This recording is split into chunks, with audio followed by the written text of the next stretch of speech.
Hello and welcome to my channel, Exceedingly Good Reviews. This is a My Thoughts on video on my thoughts on NXT from October 14th, 2020. I'll give a quick run through of what occurred on the show and then give my overall thoughts on the show. So, opening the night, the first match of the night, it was Bobby Fish and Roderick Strong of Undisputed Era with Kyle O'Reilly taking on the team of Danny Burch and Oney Lorcan for the right to claim to be the number one contenders to the NXT Tag Team Titles, currently held by Breezango. Before the match begins, Kyle O'Reilly says that Undisputed Era are determined to find out who hired Ridge Holland, took out Adam Cole, who's still out injured. Ridge Holland is injured, obviously, because of what occurred last week. If he hadn't have injured himself, then Undisputed Era would have done that for him. So whichever hospital bed he's in now, he would have been in there anyway, apparently, according to Kyle O'Reilly. But yeah, they're determined to find out who hired him, who is behind the attack on Adam Cole, the disrespect on Undisputed Era. This match, great physical match, as you expect. Oney Lorcan, Danny Burch, very physical wrestlers. I think Bobby Fish and Roderick Strong, very technically gifted individuals. They put on a barnstorm of a match. This was a great match. Great way of opening the show. It really gets going. It's a slower pace to begin with, but it really gets going in the last 5-10 minutes of the match. It was a great match. Ultimately, the match is won by Undisputed Era. Next week we get an NXT Tag Team title match. It'll be Breezango defending their tag team titles against the Undisputed Era. But yeah, we see Breezango looking on. They're watching this match from like a stage, that's been set up. So yeah, they know what to expect. We've had this match, I think, before, Undisputed Era against Breezango. So yeah, this will be a great match, hopefully, for the NXT Tag Team titles next week. We get an update on Finn Balor. Speedy recovery, Finn Balor. We hope you return very soon.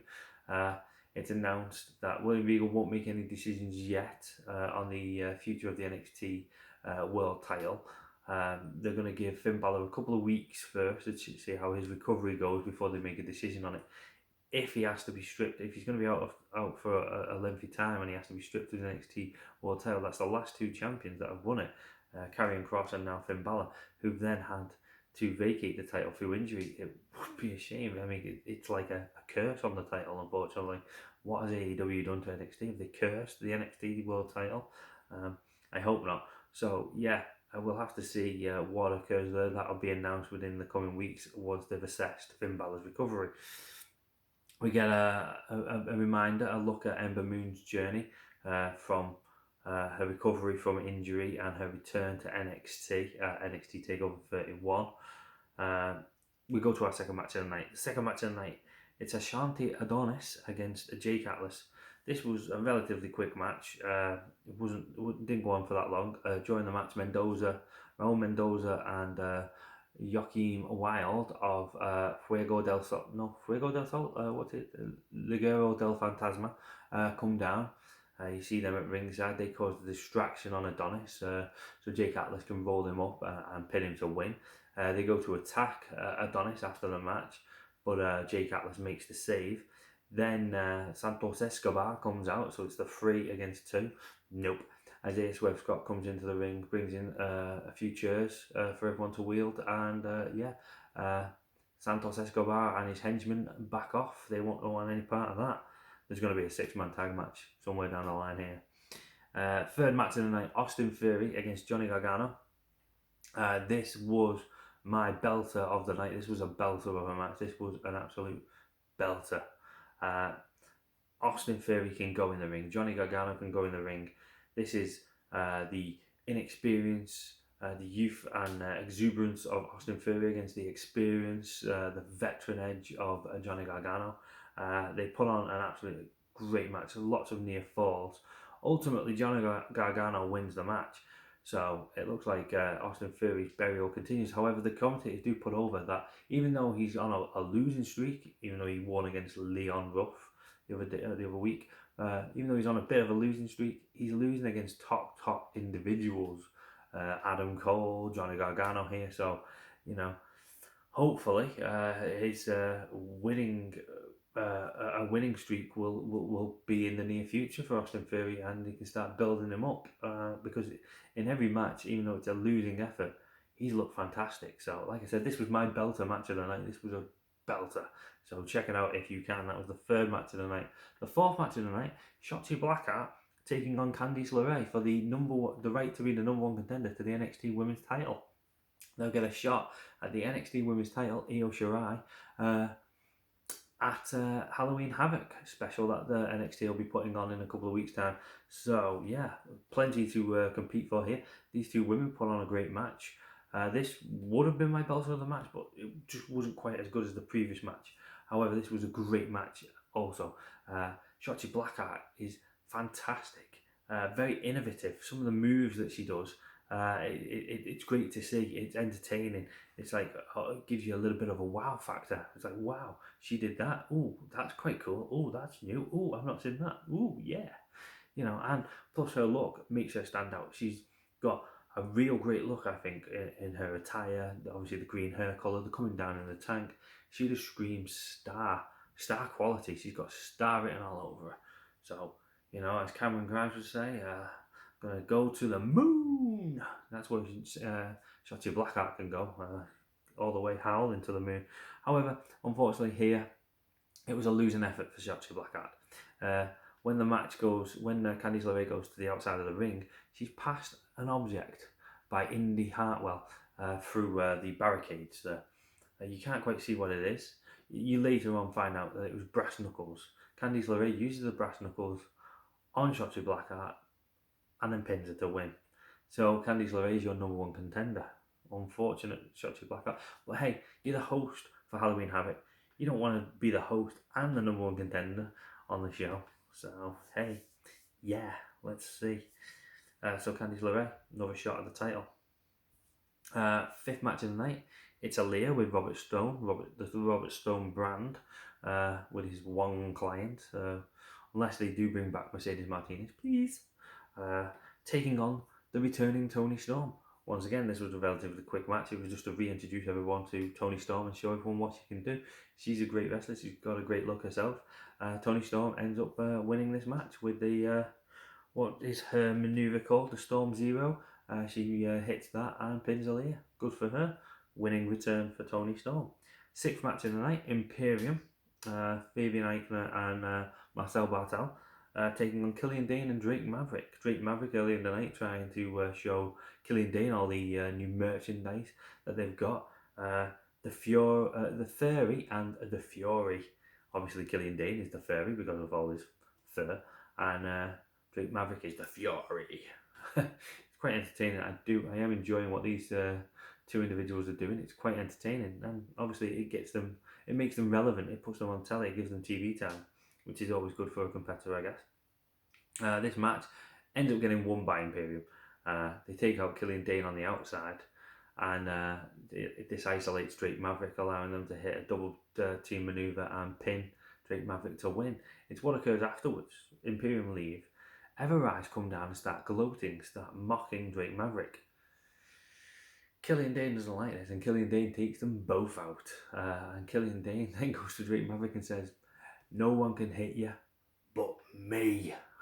So that was quite good. So they leave with that funky music, that really cool funky music that Drake Maverick picked out for the team. And then our final match of the night, the main event. Damian Priest defending his NXT North American Championship against Dexter Loomis, that psychopath. He's a great character as well. I'm really invested in him. When he first debuted on NXT, I wasn't overly sold on him, but I am now, and I really wanted to see the title change hands here.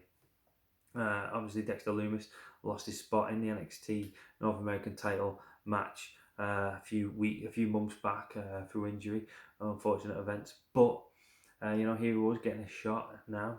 These two put on a great match. This could have been my belter of the night, but it wasn't. Just because of how good Austin Theory and Johnny Gargano was. But don't take anything away from this match. This match was a great match also.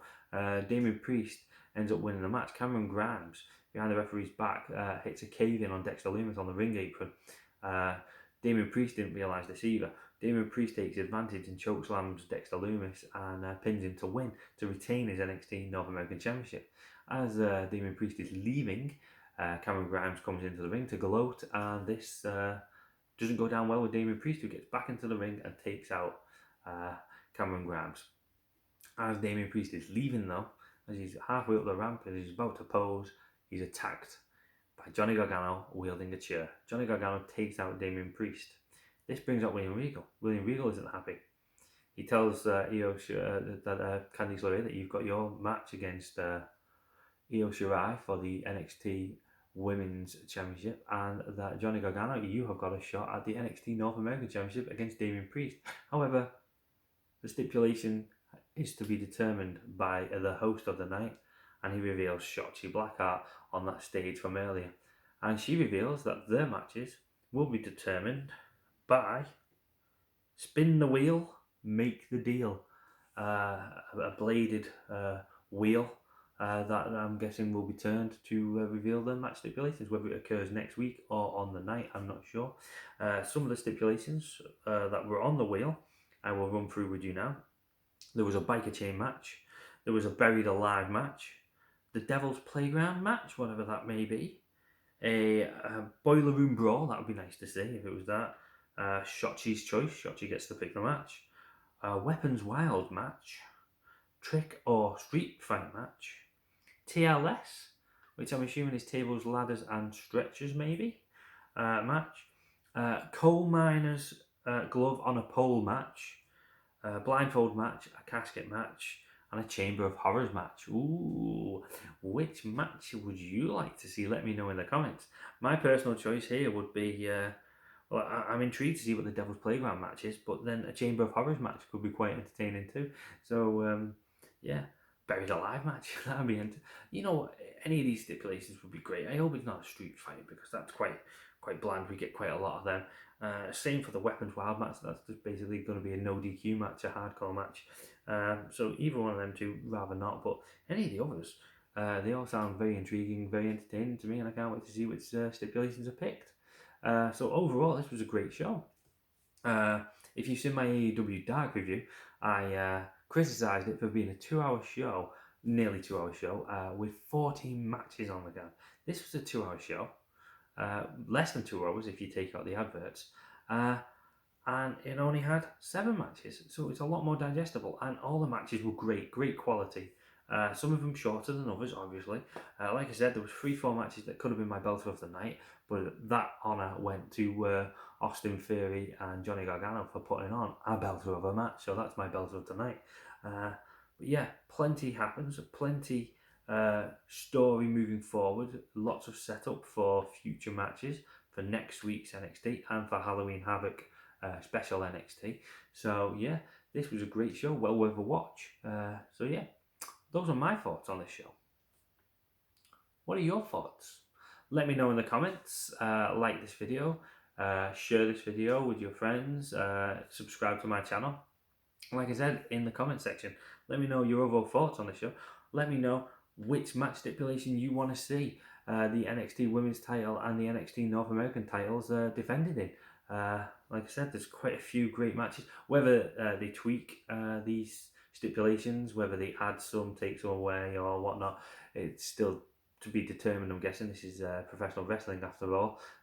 Everything's subject to change, but as of last night, as of the show, last night's show, those were the stipulations on the wheel. So yeah, can't wait to see that.